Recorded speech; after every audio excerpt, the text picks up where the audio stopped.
G'day model builders! Today we're going to try a particularly tricky paint scheme while adding detail to the engine, landing gear and even the fuel tank of this 1/72nd scale P-47D Thunderbolt. I'll show you how it's done.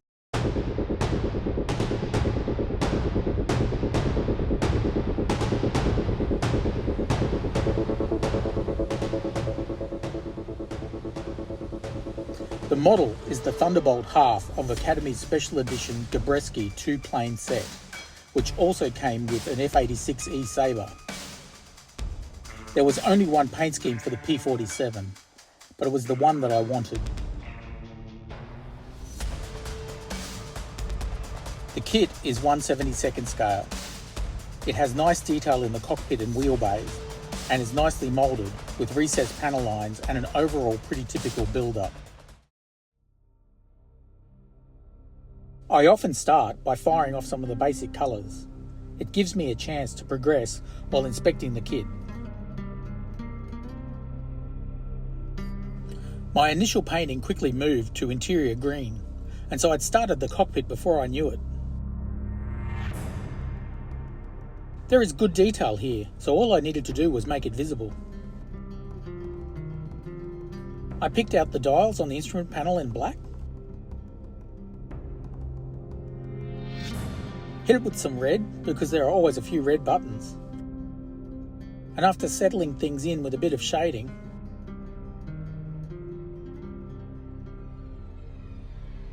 I finished it off with a dry brush of grey.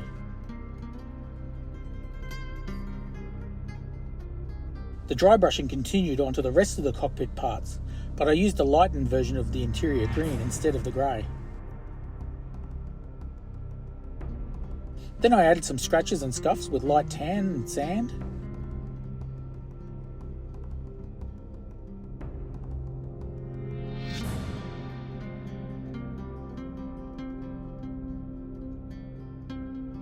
And rounded things out with a bit of metallic chipping.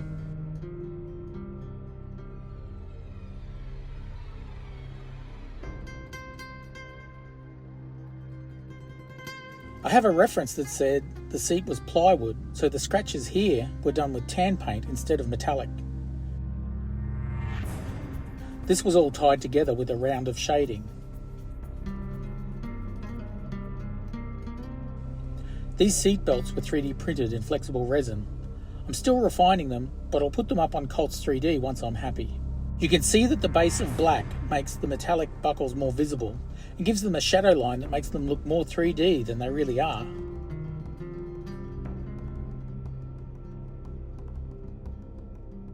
I was going for a used look rather than heavily weathered, so this is me being restrained.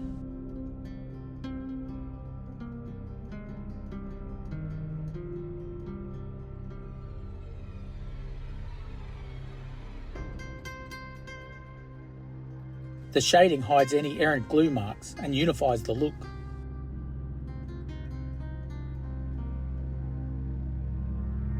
I gave the side panels a similar treatment to the seat, floor and instrument panel. I picked out all the details.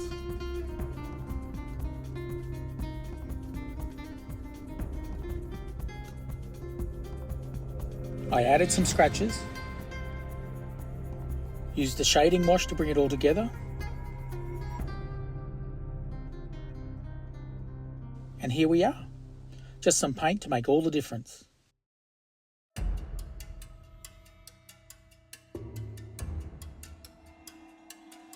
Once I buttoned up the fuselage, the rest of the sub-assemblies came together pretty quickly. The fit is pretty good. No issues that can't be handled pretty easily.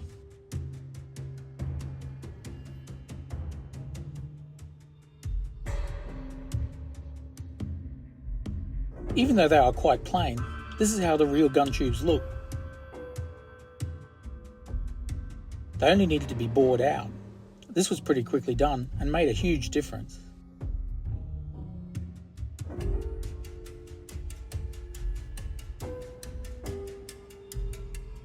Assembly progressed well. The wings went on and alignment was easy. The same with the horizontal stabilizer. And we are most of the way to an airframe.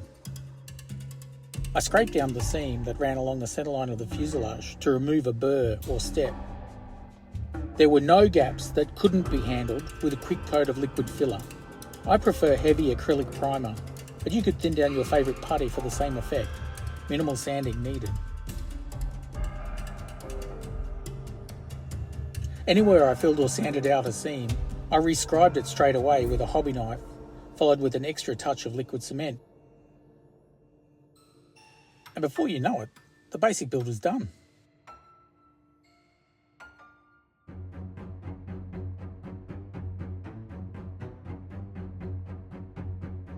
Detailing the engine was a mistake. The engine parts aren't really worth the effort. So from here on, do as I say, not as I do.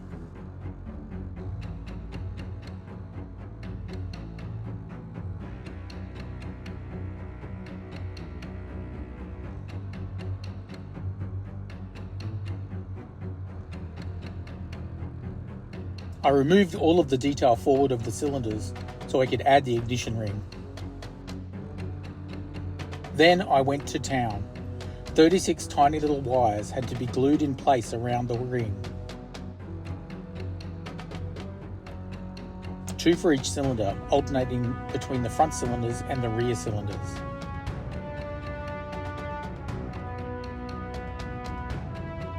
Then they were arranged, rearranged,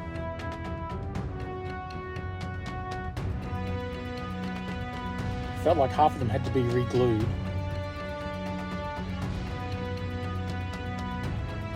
They were carefully positioned, trimmed and pressed into place.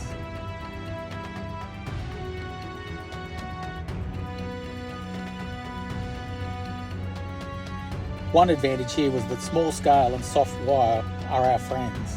I didn't have to glue them to the cylinders.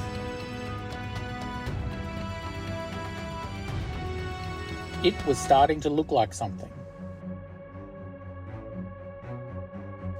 These details were cannibalised off a failed 3D print of a radial engine. Yes, I could have 3D printed a drop-in replacement engine and missed all of this detailing. The real engine cylinders are actually painted black, but they machine off the cooling fins, so the dominant colour is metallic with black grooves.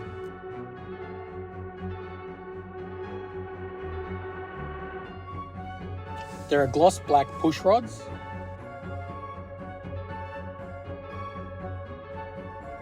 and the insulation on the spark plug leads are a tan coloured fabric.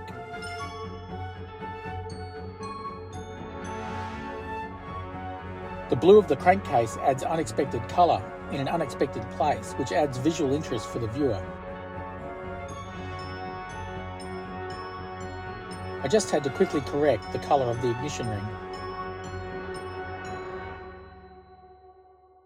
When you get to this end of the process, it seems worth it.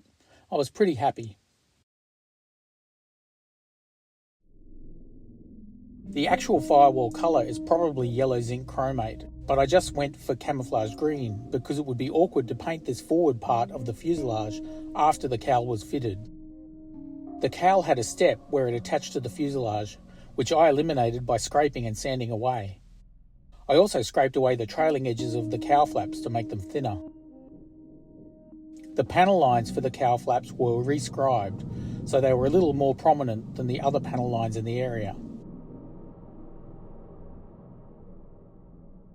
The red nose. I laid it in as a base colour because in the future masking it would be easier.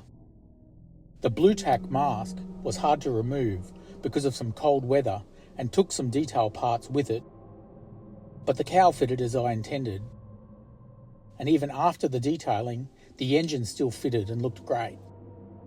We have a complete airframe, and the main painting is already started. Here we digress a little. Initially I was going to add details to the wheel wells, but the wells on the real aircraft don't have vertical walls all around like those on the model. I made a start, but it was too much work to change this, so I wound back to simply adding some details to the gear itself. Brake lines seemed simple, but quickly turned into a minor challenge.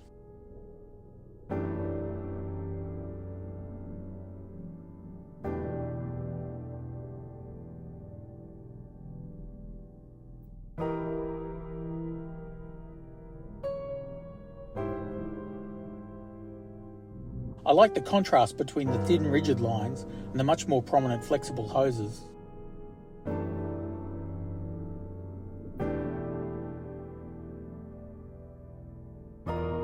I felt the uplock was a nice touch. On the real aircraft, they help hold the gear in the raised position. These were probably left off the kit because moulding them would be very difficult, but they are easy for a modeller to add. I wish I'd thought of flattening the bent piece of soft wire for scratch building details sooner. You'll see me use this technique more in future builds in place of awkward carving of plastic sheet and rod.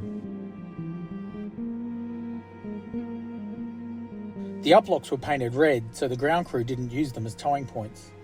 This says that at some point someone tried to tow a 4.5 tonne aircraft by two little 1/4 inch thick lugs. In their defence, they were probably 19 years old, very tired, a little scared, and a long way from home.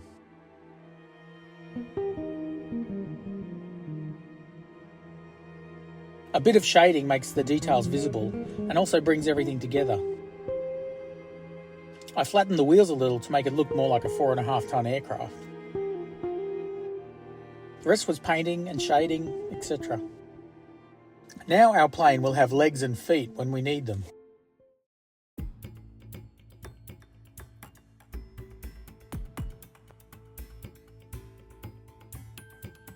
This is a challenging paint job, and I'm working my way backward from the smallest patches of colour.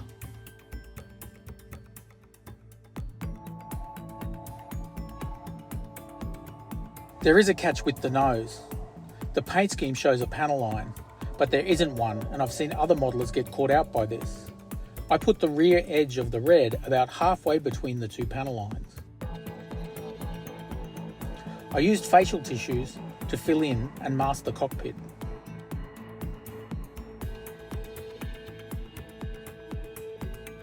The gear doors make great masks for the wheel wells. A blob or two of blue tack and they are there for as long as you need them to be. I started with a white undercoat for the invasion stripes. It turns out that the white decals are pretty opaque, but I wasn't taking chances for such big markings. I measured the width of the mask directly from the decal. The instructions call out medium sea grey as the belly colour, and this would be spot on if we are painting an RAF Spitfire from mid-1944. But the 56 Fighter Group's aircraft were delivered to them in bare metal and painted in the field.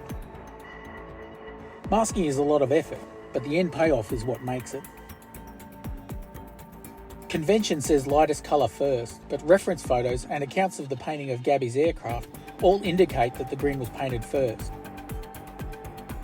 Now the first real challenge. Because I wanted to do an airbrush effect, I need to have masks for the grey. I scanned the paint instructions to my iPad and scaled them to 1/72nd scale. Next, I traced the grey portions of the scheme.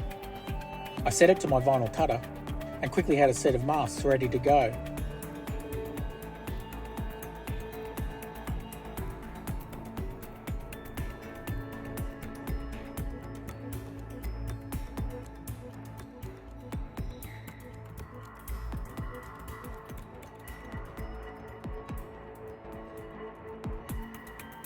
They went on pretty smoothly, and any gaps, details and corrections were handled with masking fluid.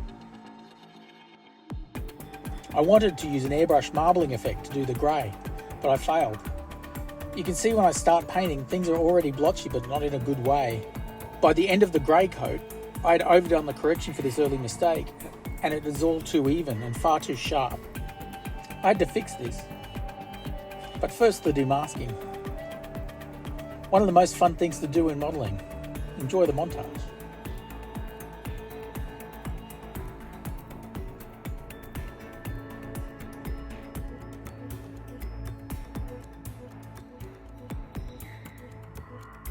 Back to the grey. I did some touching up and started adding streaks of green to the interior parts of the grey patches. I then took an idea from figure painting and tried running a glaze along the edges of the grey to represent the overspray and unevenness in the grey over the green. Note that all of the changes I'm making are related to the grey patches. The green should be reasonably even and smooth. All of this was important for this aircraft. Most of the 56 Fighter Group aircraft were more or less neatly painted to a British style of camouflage. But the story is that Gabby wanted his camo to be soft and blotchy, to be more like the German Focke-Wulf 190s. He said it gave them an advantage in a close dogfight, and he wanted the same advantage. All of this took a couple of passes around the aircraft, until I built up the effect that I was after.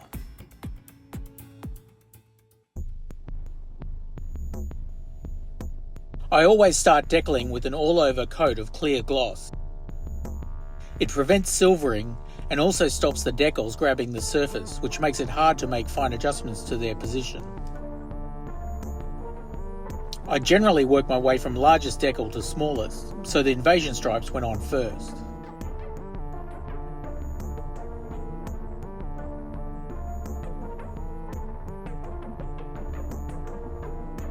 I love the double set of stars and bars on the underside, a feature pretty much unique to the 56 Fighter Group, and tells you that for D-Day they were more concerned with friendly fire from the ground than trying to stay invisible in the air. The yellow tail numbers are just one more of the quirks with this aircraft. They have prominent overspray above and below each number from where the ground crew used a paper stencil. However, it's somewhat less prominent than how the model's decals represented. I toned it down with another round of green and grey glaze in the appropriate spots. Another thing I always do is clear coat over the decals. It protects them, of course, but mostly I do this to smooth out the step at the edge of the clear carrier film. This is so weathering products don't build up there and create visual echoes around the markings. To give panel lines some definition without making them too stark, I gave the whole aircraft a coat of dark grey acrylic wash. For me it worked equally well with the green, grey and aluminium, so it was a one-stop shop. For dirt, oil and grime, I switched to a dark brown acrylic wash. Both of these products are light enough that I didn't have to do the flood on then wipe off routine. I just applied them, let them settle, then dry, and if needed, went back and added more. I used both products for oil and dirt streaks, gun and exhaust stains, etc. Mostly I was stroking in the direction of the airflow, but sometimes you follow gravity.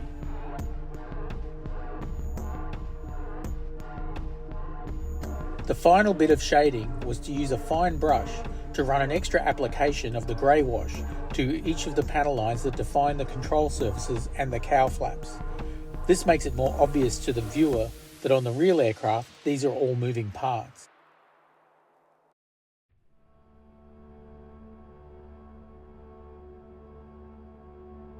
I thought I was on the home straight. Touch of interior green behind the cockpit, some black on the combing, install the armour plate and bring it all together with a wash. Just one thing to add and all of a sudden I'm scratch building. I picked the kit part up with my tweezers. There was the sound of a click. And then a full second later I heard a tiny impact on the far side of my workshop. My workshop is under my house. The floor is gravel. I hope you enjoy the rest of my scratch building montage.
When they are well moulded, I enjoy hand painting canopies. I originally wanted to have the canopy closed, so I did all of the painting on the outside. I think this was 2 coats of the interior colour and 2 coats of the aluminium. I picked a more polished shade than I used on the belly. A quick clean up with a toothpick makes up for my hands being less steady than they used to be.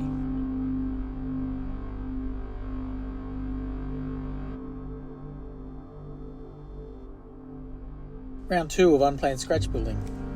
Same tweezers, same sound of a click, same gravel floor. It's a tiny part, but it would be missed if it wasn't there. I know this because I lost it twice.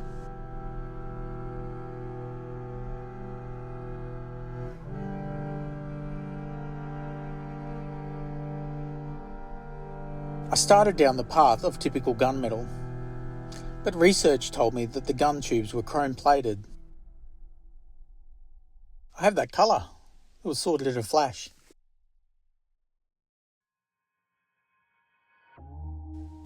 There is a set of aftermarket decals out there that shows that this aircraft had at least 3 or 4 different paint schemes between D-Day in early June and the last flight on the 20th of July 1944.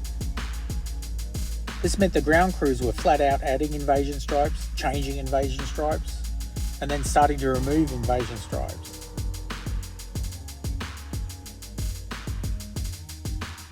So big chunks of the wing and fuselage were repainted more than once in these few weeks.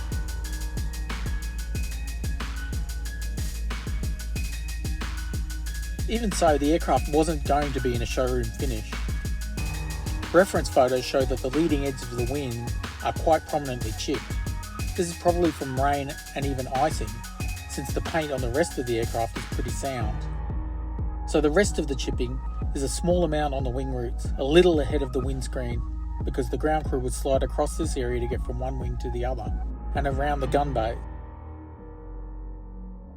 Turns out I overdid the chipping around the gun bays, so I did a few rounds of tweaking until I was happy with the level and location of the wear and tear.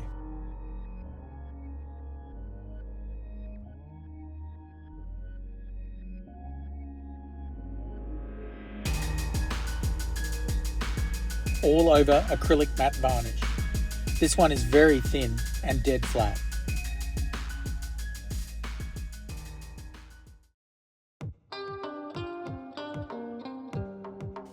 The propeller was all pretty straightforward.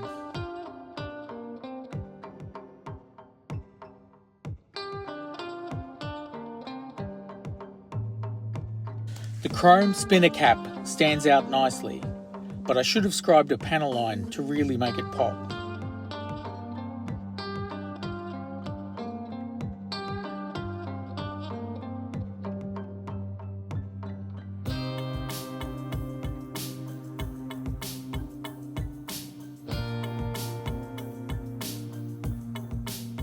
The decals are nice and went on with no issues. Just a few leading edge chips and it's ready to fly. The kit comes with a 105 gal paper tank. Yep, the real one was made from paper and good for only one flight before it started turning into avgas soaked mush. They were painted with aluminium dope, so I hit mine with just one coat of paint so some of the grey plastic showed through, and this gave the tank a different look and texture to the aluminium belly. I overdid the wash and it pooled around the top side of the tank, but I think I was lucky. It pooled around the fuel cap and so it'll look like a fuel spill when the tank is installed on the model. In my research I found that World War II drop tanks use a simple breakaway mechanism of a glass elbow in the external fuel line. When the tank is released, this gives a controlled and predictable break point. I modelled this with clear rod bent to the elbow shape. I added a small amount of 0.4mm wide vinyl tape to represent the hose clamps. Everything above and below the clear elbow was painted black to represent the rubber fuel hose, with a touch of silver for the clamp.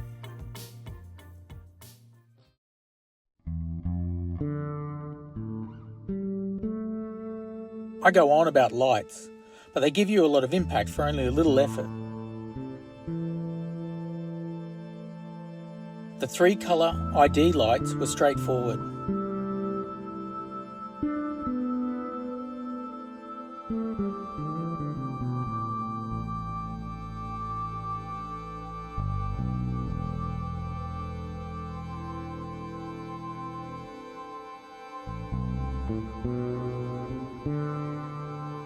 The nav lights were quite a challenge, and I should have done them before I painted the model.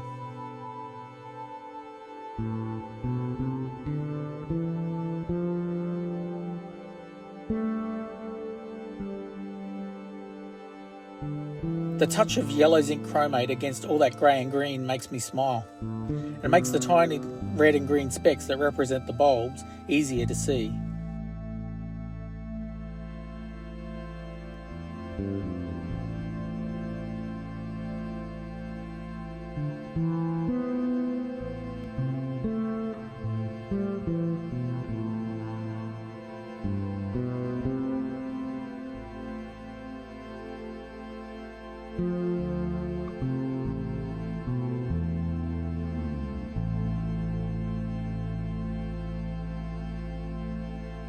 For all of that, I'm proudest of the tail light. The result is so good for the tiny effort that it took. No more difficult than drilling out the gun barrels.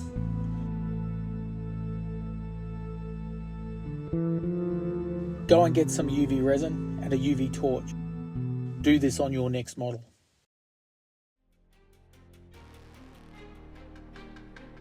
With everything painted and detailed, it all just went together with super glue.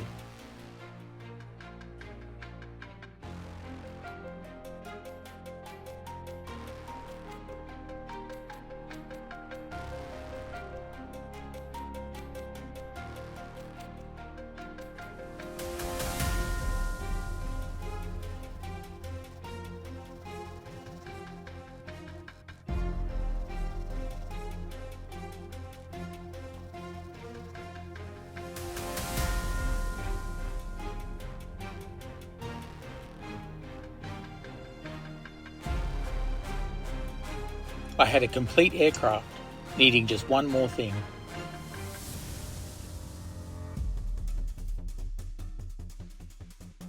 Once you see something, you just can't unsee it. I saw a reference photo that showed a small conical insulator on the fuselage end of the aerial wire. I had to make it, even in 1/72nd scale. The wire is ship rigging material, very thin, but slightly stretchy, just perfect for this job.